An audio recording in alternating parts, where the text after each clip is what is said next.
This is Garrett Smith and Rod Meldrum back on K-Talk Radio, AM 630, k-talk.com with the Liberty Lineup, Faith in the Fire segment.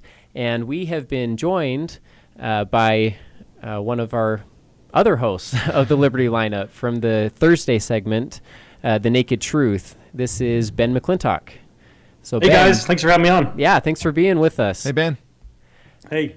So, with regard to, this discussion, we're talking about how, really the Constitution, the laws of God, justify us in speaking out against laws that conflict.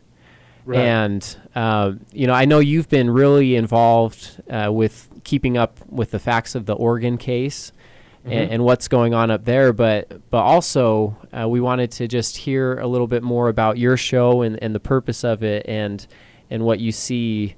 There might be hidden agendas of even Utah legislatures or legislators and their statements against the, what's going on in Oregon.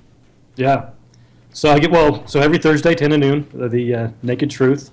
We've got myself, Ben McClintock, and Enoch Moore, and we're thinking right and wrong, not right and left. So a lot of times, even though we're conservative and we're constitutionalists, a lot of times we'll call out Republicans because they're doing something that's pro-big government. And so we're just trying to get to the truth, and no matter where it leads us. So that's what we're about.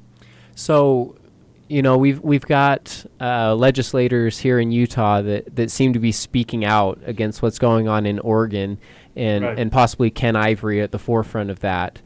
Definitely. I listened to your show when you had Scott Bradley commenting about Ken Ivory as the most dangerous legislator, in Utah and perhaps in the whole country. So yeah, that's pretty strong words. Yeah. And if you know Scott, he's just a mild man, and he doesn't talk bad about anybody. And so when he says that, it means something. It's pretty big, actually.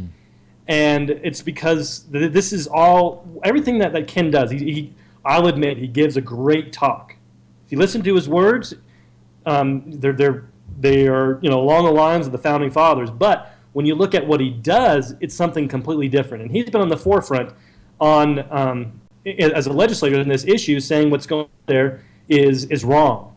And so he's supporting the federal government in this. And he has a long history of supporting the federal government over the rights of the people and the rights of the state. His vote goes right along on those lines of not supporting the people and not supporting the state and not supporting the Constitution. When you look at actions and you really look at this and you say, okay, why is he supporting the federal government over the people? And it's really all about his lands transfer bill, because if the people are allowed to get their lands back through what's going on right now, then there's no reason for him to do what is actually an Agenda 21 switch.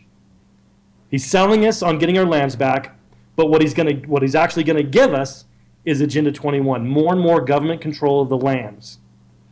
And so if what the Hammond Bundy is doing actually works, then his plan is out the window, and his plan is actually exposed for what it actually is.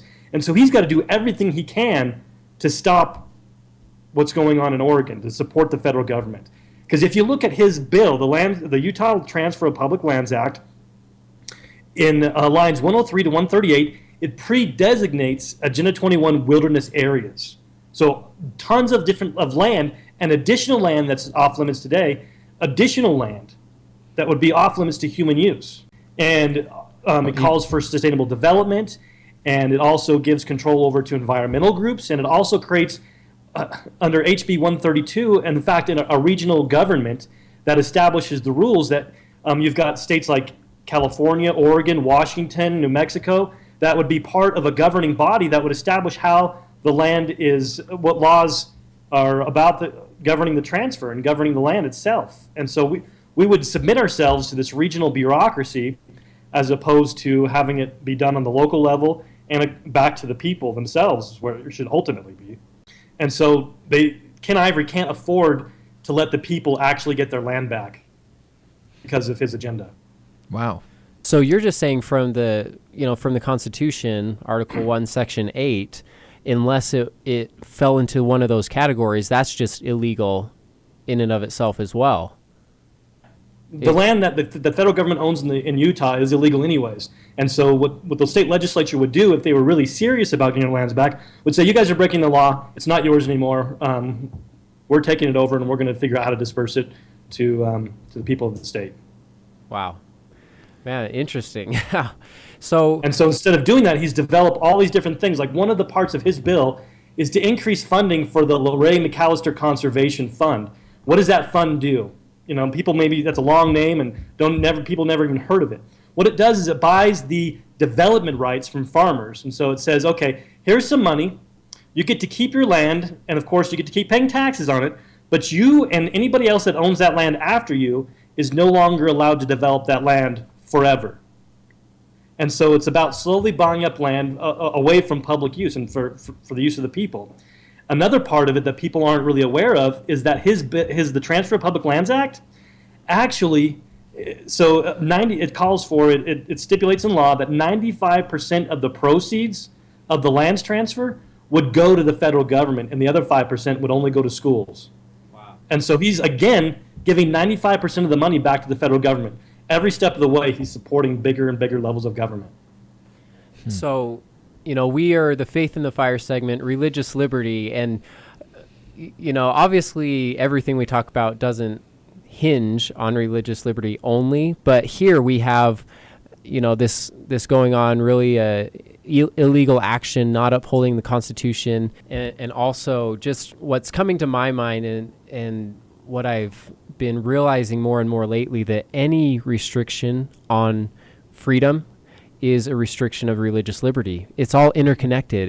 If we lose our right to keep and bear arms, or if we lose our right against unreasonable searches and seizure, our religious liberties are inseparably connected with those rights as well. And so, as we know that the Constitution was inspired by God, it was to protect these rights, one of which is religious liberty, and probably one of the most important is that religious liberty as well. Yep. Well, Ben, thank you for coming on with us. We are just about to conclude the hour, but tell us, why don't you invite everyone to your website and then your Thursday show. Great. Appreciate it. Yeah, everybody please go to defendingutah.org. We are not only an investigative journalist organization, but a membership organization. I encourage you to join, and we've got a lot of cool benefits with that. And you can listen to kind of in-depth analysis of the things that we cover, as well as other things Utah-centric every Thursday, 10 to noon, right there on the Liberty lineup, The Naked Truth, where we want you to think right and wrong, not right and left.